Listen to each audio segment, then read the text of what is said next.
DCS. Recording it right eye only on the DCS screen here. I wish all games would do that. To allow you a VR view instead of having to use the studio. Oh, and by the way, I'm doing this in openXR. Using Pimax XR control tool and openXR tool on my Mac. Uchiat. His name is, oh, I don't know if I mentioned it right now. I'm sure already. I am getting my full possible screen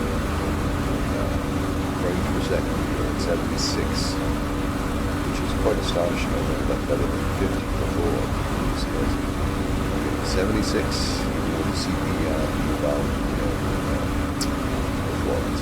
My CPU is the limiting factor. And I think that's just the case for DCSs.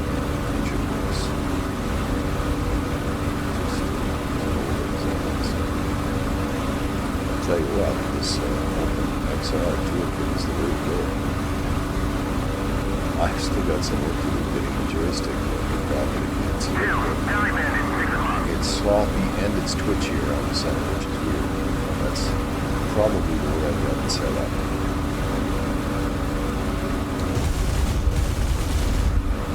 It's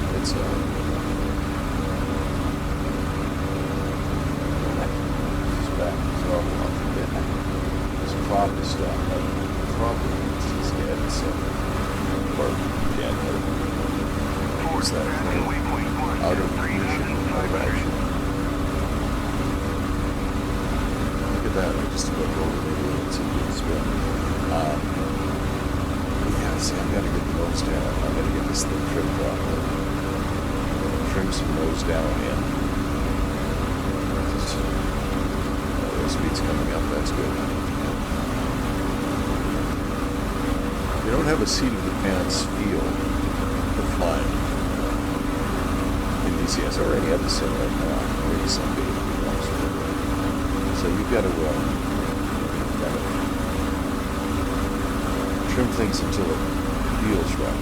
There's no way of trimming the pressure off the joystick. Although if we had decent force feedbacks to joysticks the way they do in automobile racing games, it would be much more realistic. Set the attitude you want, adjust your trimming so there's no more pressure on the joystick. So you take the hands off and that holds the attitude. Speed more. This is obviously the pedal that I shot before. We got another piece of, I don't want to waste ammunition, don't have a lot in this thing, and I'm not a very good shot. I think, yeah, it's going to rip off when I did partners. Right above me. I've got the back of the throttle off the engine. Now it'll be down.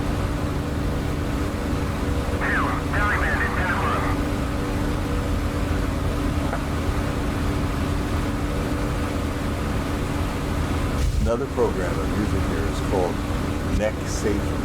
I think the author meant necksaver in English, but either way, it's a brilliant little piece of kit, except that I can't get it to center. Oh, there it is. There we go. I do have a center button.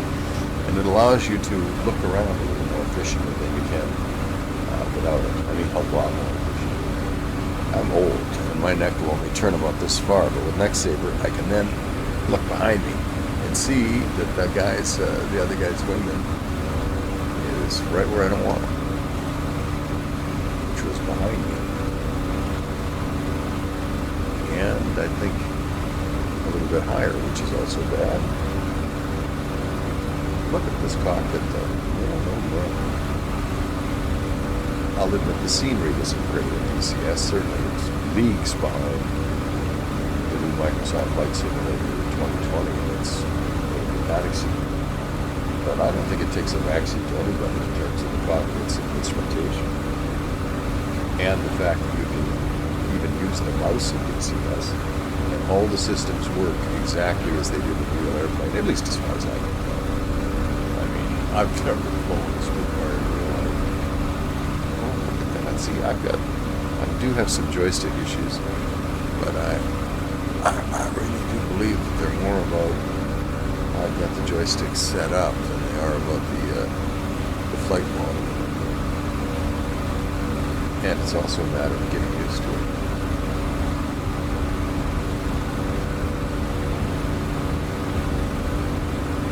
One of the things I found using openXR is that to get maximum performance, I need to start with a cold boot. If I do that and then use openXR and Pimax openXR controller switch, everything is great. It takes steam out of the equation. You have to use steam. It's really nice. Of course, that means I have opencomposite installed as well. And openXR lets me select that for games like DCS and IL2 that are not openXR games specifically. Okay. Install. Here we go, nose down. Stay behind this bad boy. I can fight or talk. Well, actually I can fight and talk. I'm just probably get killed. But it's only virtual.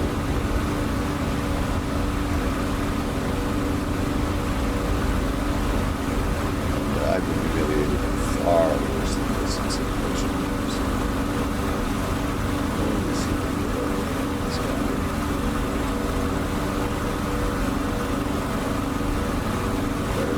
Rudder.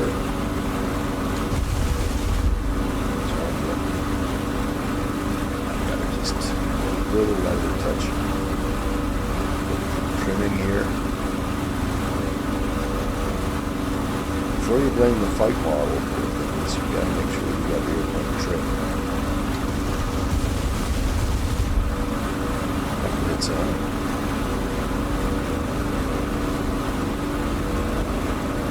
Short little bursts. Tiny little right rudder trim because the airplane is wanting to roll to the left all the time. I don't exactly know why. There must be something I have in the control setup.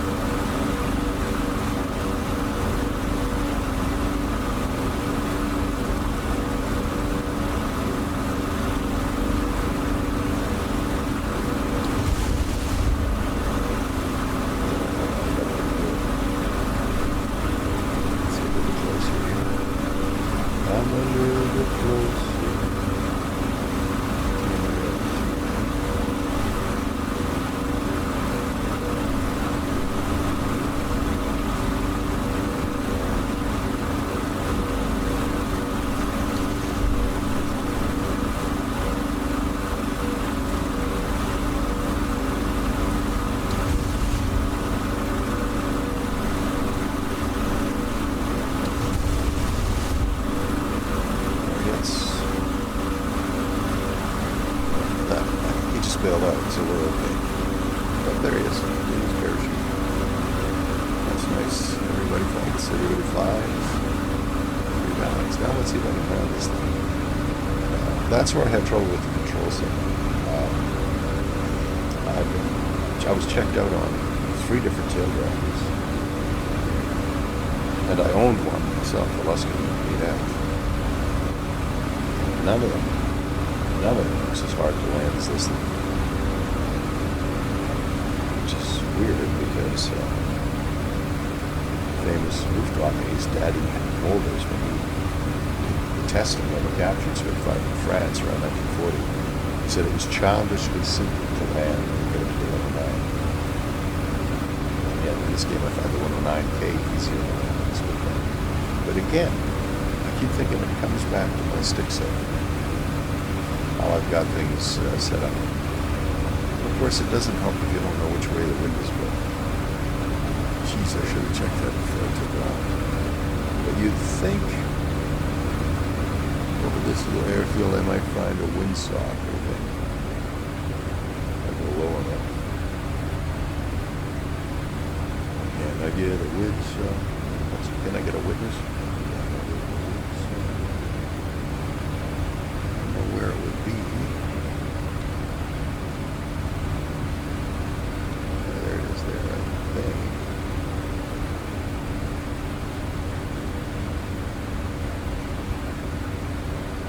it's pretty limp, so okay. That's good. Let's apply some power. Let's set up for a landing.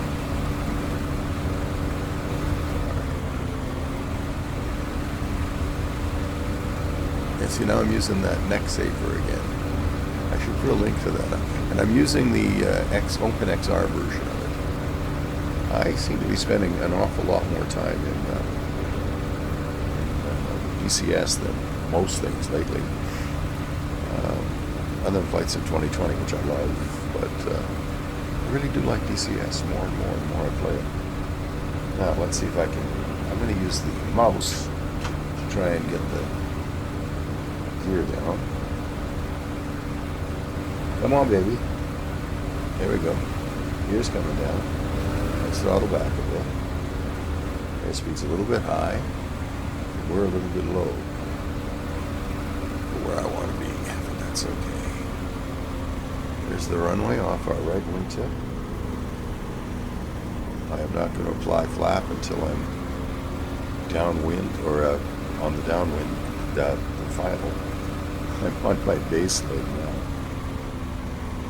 Oh, don't tell me what I mean. Let me figure it out for myself. I don't like coming in over these trees, though. Geez, I should have landed the other end. Maybe that's what I'll do. Just because I'm not certain of my skills here, I'll fly another leg. Probably shouldn't do my downwind leg over the buildings here. But that's only a sin.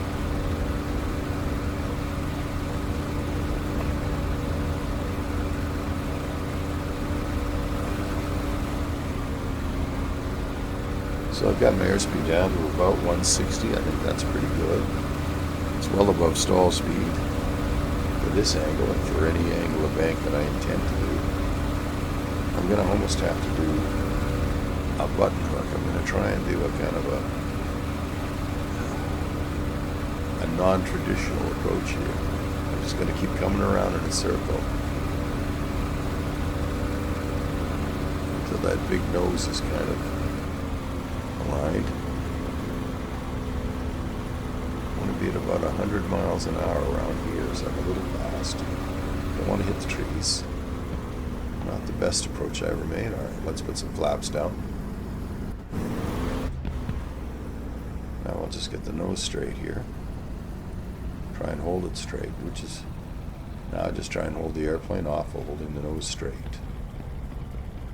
Here we go. Come on, baby. Be good to me. Ooh, bounce number one.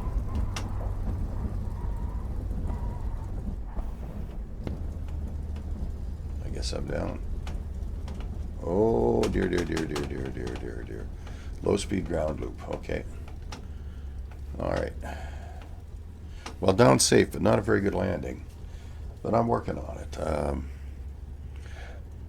It's in the stick setup and the way I'm landing. It's technique. I know in my Luscombe it was mostly a matter of being real quick on the rudder pedals. And I kept my feet moving all the time just so I could anticipate just slight movement left and right on the rudder all the time. And it was pretty easy to land as long as there wasn't a crosswind. And even if there was a crosswind, it wasn't that bad as long as it wasn't gusty. You know, I was never what I would call an expert in any kind of airplane, but I do have some tail dragger experience. I love this cockpit. I just think it's so detailed. You pay a lot of money for every airplane that you buy in DCS. But, you know, the more I play it, the more I think it's kind of worth it. So I start off with one airplane, and maybe in 2 or 3 more years I'll have, well, I've got 2 or 3 airplanes now, but if I buy an airplane a year, you know, I could develop my World War II collection in DCS as DCS builds it, because they've always been primarily a modern flight simulator. But now they're getting into World War II stuff, and I really enjoy it. And I really enjoy having you along to watch this video. I hope you enjoyed it, and if you like this kind of stuff, flight simulator, VR work, and the occasional video about British sports cars, Well, I hope you'll come back and see me again. And if you like it enough, maybe you'll hit the like button. And dare I hope? Oh, I do hope. I do dare hope. I do dare hope that maybe if you like it enough, you'll subscribe. Thanks for coming by.